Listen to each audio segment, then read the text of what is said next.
Il y a peu, nous vous parlions de deux frères qui réparent des accordéons. Arrêtons-nous maintenant chez un autre amoureux de la musique qui lui répare et restaure des instruments à vent, un métier de plus en plus rare en province. Pierre-Éric Callier et Sarah Bencherifa. Ici, les saxos, trompettes et autres clarinettes reprennent vie grâce à un artisan mélomane.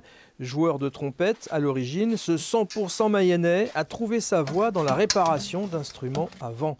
Une espèce d'urgentiste, prêt à intervenir pour toute situation, parfois même désespérée. Ça m'arrive régulièrement, où l'instrument par exemple est tombé pendant le week-end ou lors d'un concert, et je dois faire du débosselage comme là actuellement.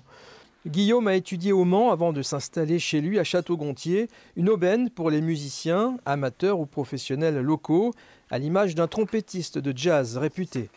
Ah oui, évidemment, des gens qui sont spécialisés dans la réparation d'instruments à vent, c'est assez rare dans la région. Il en existe peut-être 5 ou 6. Moi, je suis trompettiste, c'est assez simple comme mécanisme, mais pour des saxophones, des clarinettes, ça peut être beaucoup plus embêtant et c'est vraiment important d'avoir un professionnel pas trop loin de chez soi. Alors entre bois, feutrine et laiton, l'artiste du maillet doit pouvoir maîtriser plusieurs facettes de la réparation.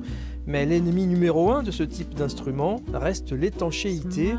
Ici, grâce à une guirlande lumineuse, il détecte les fuites. Quand on voit de la lumière, ça veut dire que l'air passe. Et quand on appuie sur les tampons, le but c'est de faire en sorte que l'air aille plus loin pour descendre en gamme. Et comme l'air passe, ça veut dire que ça ne marche pas bien. Ça doit être parfaitement étanche. Exactement. Un professionnel également très sollicité par les conservatoires et autres classes orchestres, comme celle du collège de Cran, la plus dynamique du sud Mayenne, qui a récemment joué à New York.